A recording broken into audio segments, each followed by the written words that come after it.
Hey everyone, welcome to Watch It Paint It. In this video we're going to be painting up another Abomination from Zombicide 2nd edition. Guys, you absolutely smashed the last video. I said give us 100 likes by the end of the weekend and I'll do another one, and I think you did it in like a day. Thank you ever so much for all of those likes. I also just want to take a quick second to apologise for the high-pitched noise that some of you could hear in the last video, and thank anybody who took the time to let me know it was there in a civilised and helpful way in the comments. I don't see that often on YouTube, so massively appreciate that. Thank you for taking the time. Hopefully that sound has gone in this video, and apologies, this is my backup microphone, so it might not sound quite as good as normal, but it's going to sound better than a horrible high-pitched sound.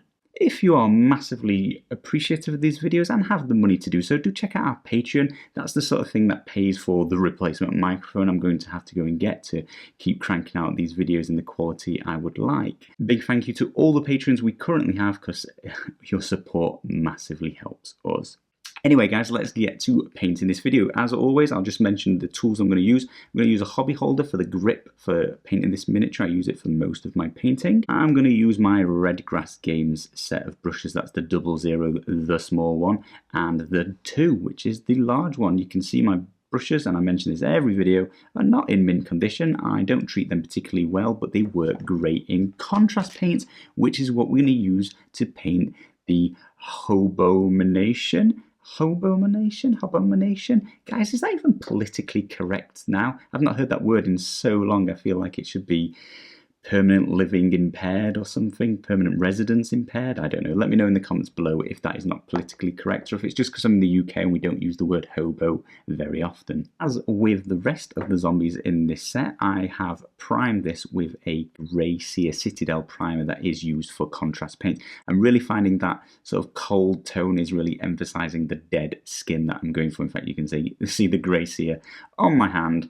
Don't spray your skin, it takes forever to come off. And the final tool I forgot to mention I was using, this is a Game MV wash wizard, and it just sort of stops you knocking over your washes or your contrast paints. Guys, links in the description below to all of these things. Some of them are affiliate links to warn you, and some are not. I don't get any money for those ones, and it don't cost you anything if I do anyway. So for this Abomination, I'm going to be doing the skin in Skeleton Horde, the same as I did the Abomination cop, but different to Patient Zero, just a normal sort of dead flesh tone that I want to go for, and that works well with Skeleton Horde and the grey sear primer underneath. I'm finding this paint's pretty light, so it's quite easy to paint over, so I'm not going to be overly careful applying it to everywhere. These wraps I probably want to be a bit more careful with. I'm not quite sure what tone I'm going to go for, but given this skin is a sort of light brown, I might do the wraps on his arms just in white. A little bit cleaner than you might expect from a hobo, but a nice sort of contrasting colour compared to the skin. I'm just going to downsize my brush now and get some of the harder to reach areas and all these rips in his pants here. Well, that's the skin pretty much taken care of, but this guy's got loads of these little pus modules, lumpy bumpies all over him, and for that I'm going to take a little bit of GUILLIMAN's flesh, just another contrast paint. This is going to be contrast paint for a while, guys. Get strapped in. I'm just going to get almost a drop on my paintbrush and find them all and just put that dollop on each little lump and let it flow itself. And it'll flow off the raised bit into the recesses, but staining it on its way and adding a little shadow, and that's going to give a nice little touch to this miniature, I think. A bit of variety, a bit different to the rest of their flesh. I'm using my detail brush for this 00.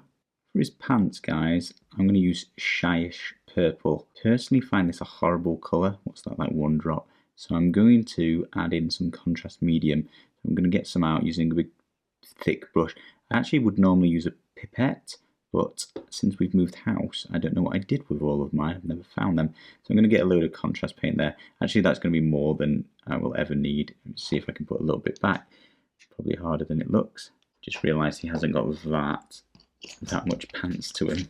Clean that brush off, and then I'm going to just get some contrast medium. I'm going to try and soak up one big lump of it here. That should do. Just want to dilute this slightly, just because in my experience this SHYISH purple's pretty bad. It's probably my least favourite of all the contrast colours.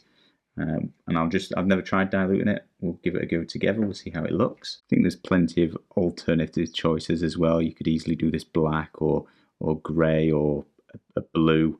But I just think it looks quite purple. It looks like a really dark blue. And I think to me that's the closest I've got to this SHYISH purple. I'll let you see how it looks. If you like it, go for it. If you don't, pick a different colour. I'm going to paint these little strands, the tears, a little bit closer to my face in a minute, so you won't see me go that close now. I'll do it when I can get closer. That little bit of contrast medium is definitely making this better. I think I can tell already. Obviously, I'm gonna have to look at once it's dry, see how we feel about it then. But normally it's just going on sort of sketchy, a bit streaky, I guess is a way to describe it, as well as being so dark you can't appreciate it's purple. It's normally just black, isn't it? Well, saying that, hopefully you've used it, otherwise take my word for it. If you're watching this and you haven't used contrast paints yet, but you're considering it, I think this is a good time to say, and an important bit to mention, that not all contrast paints are equal. Some of them are considerably better than others. I'd say Black Templar, the black, is incredibly good. Iyanden Yellow is very good. I think that's almost better than I can paint yellow normally. So I favour that over ever having to paint yellow again.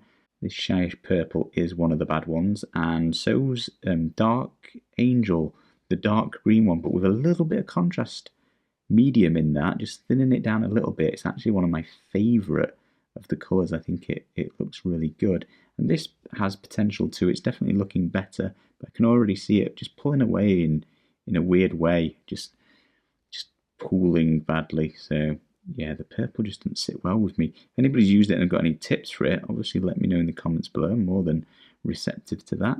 Still drying, we're not quite there yet, but I'm a big fan of adding that contrast medium to them. That's probably the best I've seen the SHYISH Purple come out, and as I mentioned, I did way too much. As you can see, you don't need much to cover this small amount of pants here.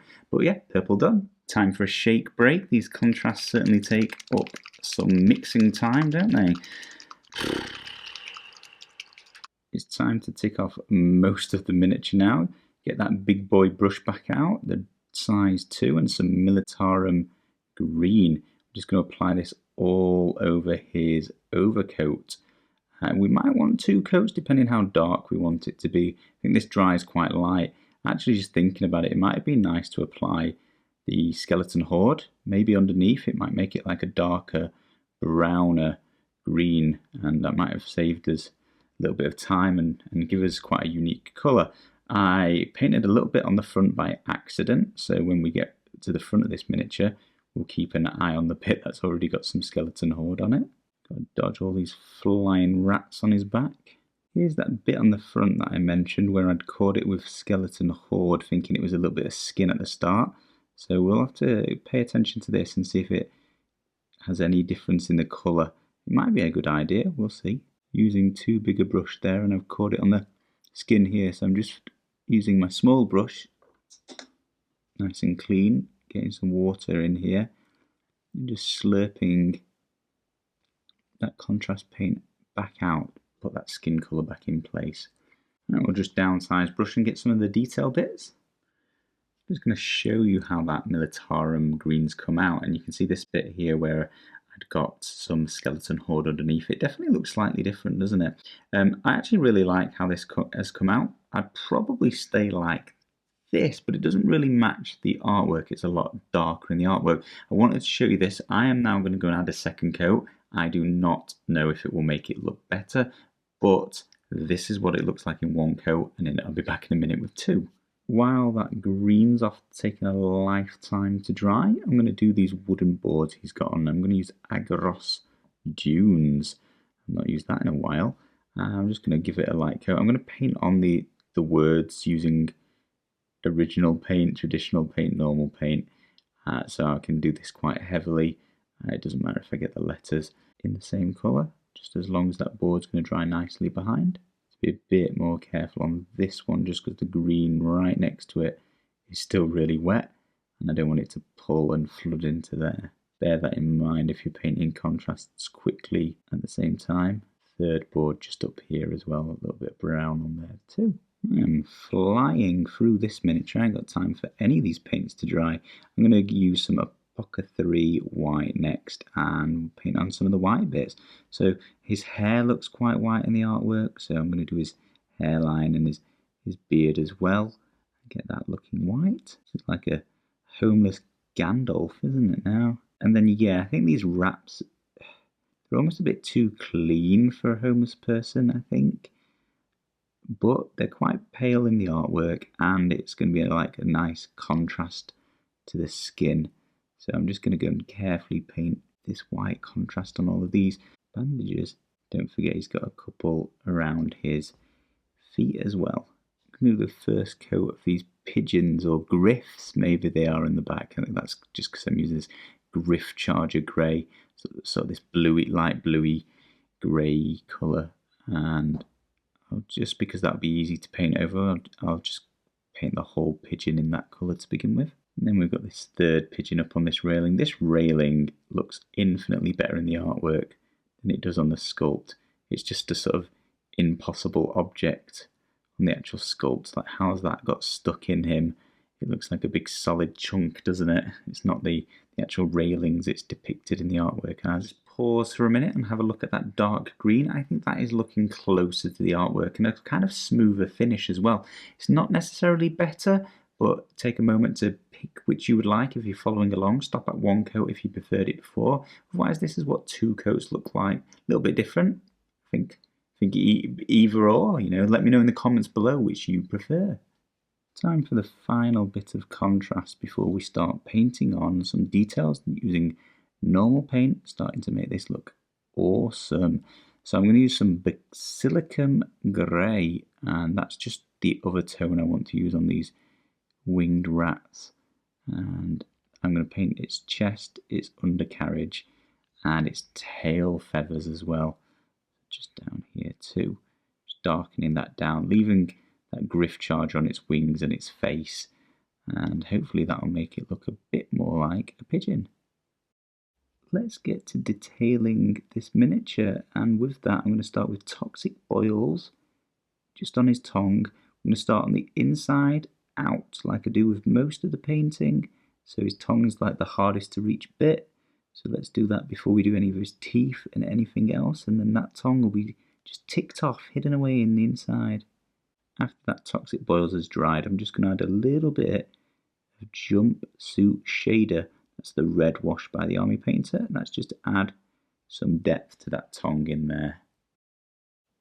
For his teeth, I'm going to use Army Painter's Boney spikes, just very, very carefully dabbing on a little bit on each tooth. We'll darken this down with some wash, but still trying to be quite careful not to get it anywhere we've painted. We've got his beard painted and we've got his tongue painted, so a little bit of care here.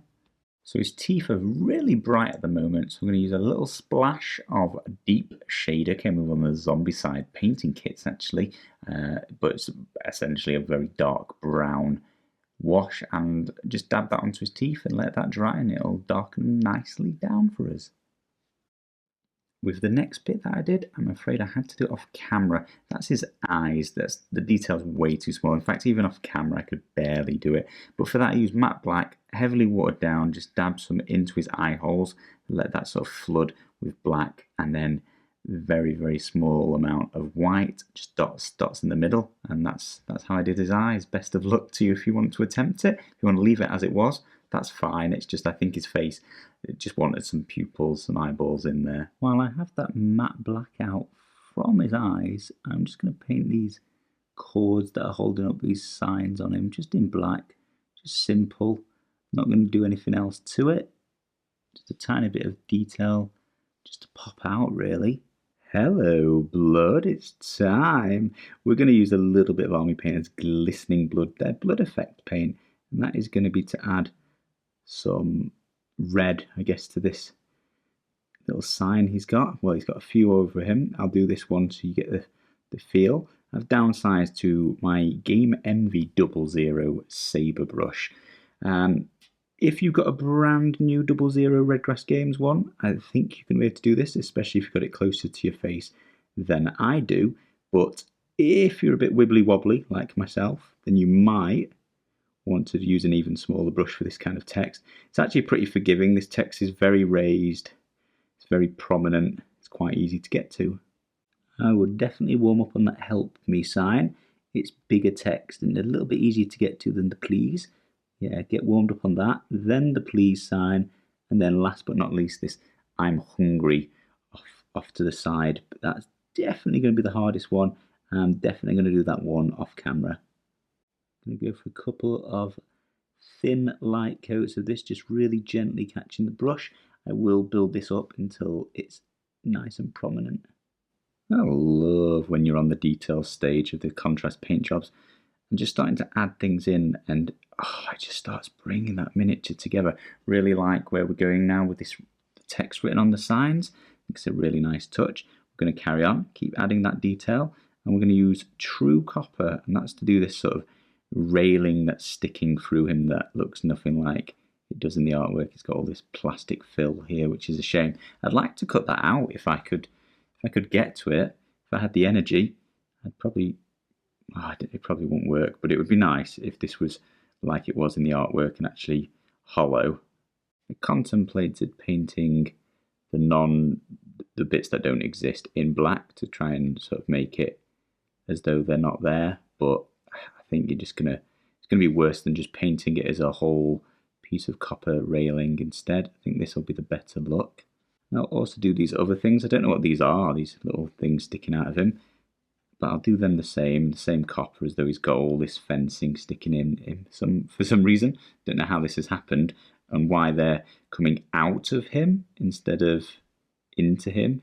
They seem like they're the wrong way around. I don't understand how this could have happened to him, but we'll do it in the same colour anyway. Can be quite a quick job because depending how much blood we use and where we use it, a lot of this might be covered in some blood. And I've just caught some on his jacket there. Can you see? Bing, bing, bing, bing. Guess where I'm putting some blood. So I won't even worry about that, but that's definitely getting covered in some blood in a minute now. Right guys, I had to go and deal with those little flea bags because the model's getting better and better, but these pigeons just looked absolutely awful. Let's hope my wife doesn't check my browser history and sees how many dirty birds I've been looking at, but this is what I've gone for. So I went back and did its eye in yellow and then a little dab of black to give it a pupil. Did its beak black with a little white speck on the top. It was painted in these sort of feather lines like pigeons seem to have as well. And then can we see under its throat? Yeah, we can. I've got a little bit of Army Painter's purple metallic and then their greeny blue metallic as well, and just gave that a black wash on top. Now, from a distance, I think that looks infinitely better. They're actually looking like pigeons, I guess, but I still don't think that bit of the sculpt's very good. I also think there might be some pigeon poop down his back. I'm not painting that in, I refuse, but if that's your cup of tea, by all means paint that on sort of white and swirl in some black would probably do it, but I'm going to skip it myself. Now the blood that I add to this model will be predominantly around these railings that are sticking through him, so I won't spend too much time highlighting these up because most of it's probably going to be covered in a minute, but I'll use a little bit of weapon bronze just to catch the edges of these rails, just a little bit of highlighting, and same on the top of these ones. But yeah, not going to waste much time here. If you're not going to add blood to this, then maybe spend a little bit more time on this, highlighting it up as best you can. So let's finish off the metallics using a little bit of Claymore blade, shining silver, and I'm going to get all these buttons down his coat. He's got a couple of poppers on his pockets, one there, one here. Oh, that's jazzed it up a bit, hasn't it? And then he's got this nail here. Let's get that as well.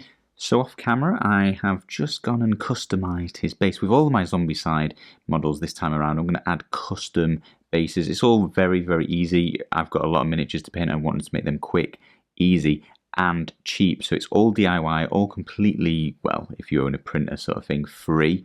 Nothing particularly special. There will be a video on the channel showing you exactly what I did on a miniature, and I'm doing it to everything. So please check that video out if you're interested in customising the bases. And then for my final little bit of painting with the final touch, the creme de la creme, the cherry on top, I'm going to add some blood. Hello, blood. It is zombies. They need a little bit of blood, at least in my opinion, and you can do tons if you prefer. For this blood, I'm going to be using Green Stuff World, and that's their coagulated blood. I'm going to be adding it on top of these bits of fencing, yeah, iron fence, brass fence, whatever you want to call it. This is obviously stuck in him. There would have been blood. This little pole over here, I'll also cover in some blood. And then, because we use contrast paints, you can use blood.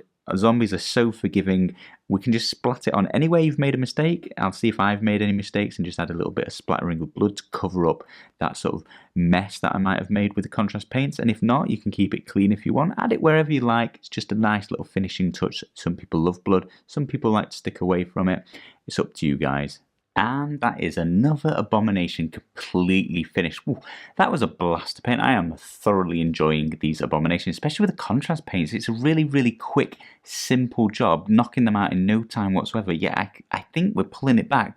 We're using that detail step, just painting up some bits to bring focus back to the sort of face and making that look really good, as well as adding these custom bases that I've gone for with this iteration of the game. I'm really, really digging how I'm doing those. And again, super quick, super easy, a couple of minutes each, depending on how much stuff you sort of put in on it, but nothing there is difficult. Do check out that video if you're interested in these specific bases. In the past, I've done clear bases, so there's also a video on the channel on how to do that, and that can save a lot of time as well. Let us know in the comments below what you'd like to see painted next, and as always, thank you ever so much for watching. You've watched it, now paint it.